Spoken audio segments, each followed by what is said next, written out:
welcome to the brand new video. See the New York Predator Department vehicle over there. The license plate, I'm trying to remember it. Used to get a drive off 5266. So as the bus was coming, he was behind one of the, look, again, using the Jewish guy over there to do the hand signals, the hand behind the head, look, sticking out his tongue at me. Bunch of pussies. Bunch of criminals. Alright, bunch of criminals. So as I was saying, now you're gonna drive off. Right? Let's see. Yeah. Yeah. They're so funny. And then the guy walking, looking at my hat. Alright? Again, no sort of person threats about my disability. Anyhow, yeah, again, you know, usually the white police officers they be using most of the time to engage in these sort of threats. Yeah, you know, it's racist. I sure hope the black police officers are beginning to have sense now. I sure hope so. Like I said, as black people, we get into these sort of positions and we behave worse than them. Not just like them, worse than them. And particularly if we are of the religious mindset, you know, and we know, right? And again, black police officers in the police force, they know how white police officers treat their brothers and sisters, right? And they remain silent. Why? Because they have been psychologically castrated. Okay, very few are able to break the programming and to speak out and expose and become a whistleblower. And then when they become a whistleblower, you'll see the same tactic they use against us as TIs, they use against them. The use of psychiatric labeling, right? The use of whitelisting, you know, destroying their careers, right? Whitelisting them from obtaining future employment, right? And so this is, again, what they're behaving, because they feel, you know, with these races, they feel emboldened.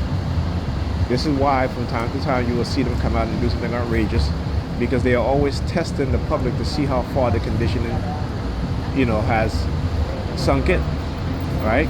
To see if there's any more, if they're going to be any more mass protests, because ultimately they are continue to psychologically manipulate us, psychologically program us into silence, right?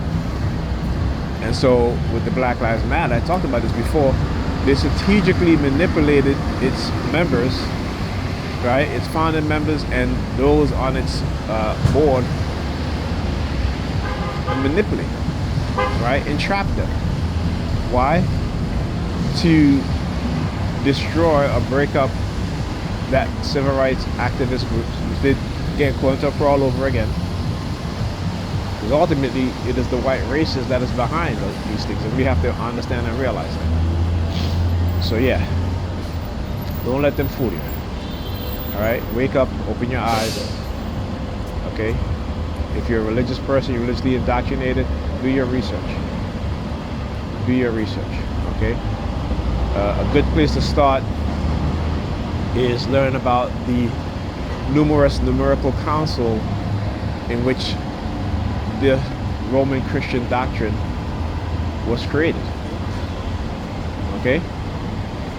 I'm particularly doing research about the source Bible, the English version, that many of these other groups use as its foundation for their translation. And I'm talking about the King James Bible. And learn about who King James is and was.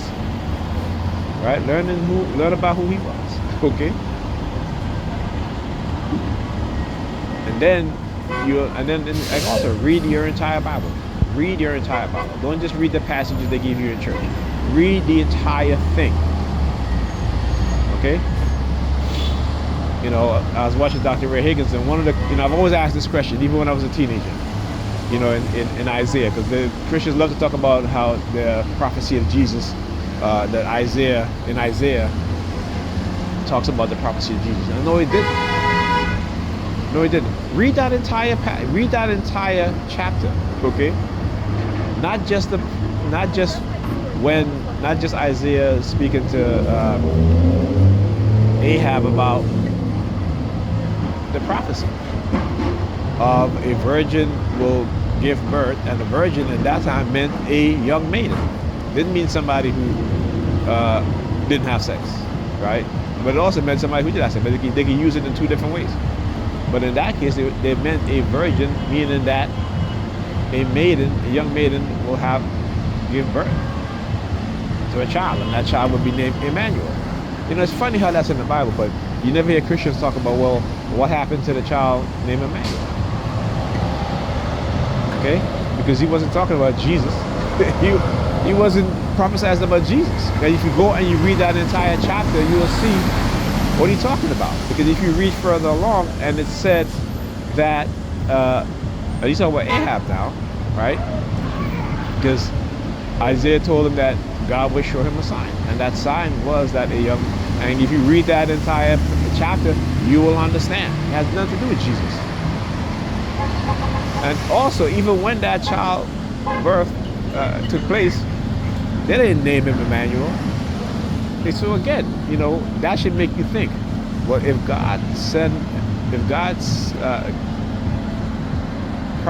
Isaiah prophesies that this child, this so-called savior, again, that prophecy has nothing to do with no savior. Okay? Then you would understand. Okay, so again, you know, like I said, go read your entire Bible, man, the entire thing. Right? And then circle or take note of all these indiscrepancies, all these contradictions, and it's a lot. It's a lot. All right? But you got to understand the people that wrote this book, all right, particularly for most who don't know, the New Testament was written first. Okay? The New Testament was written before the Old Testament,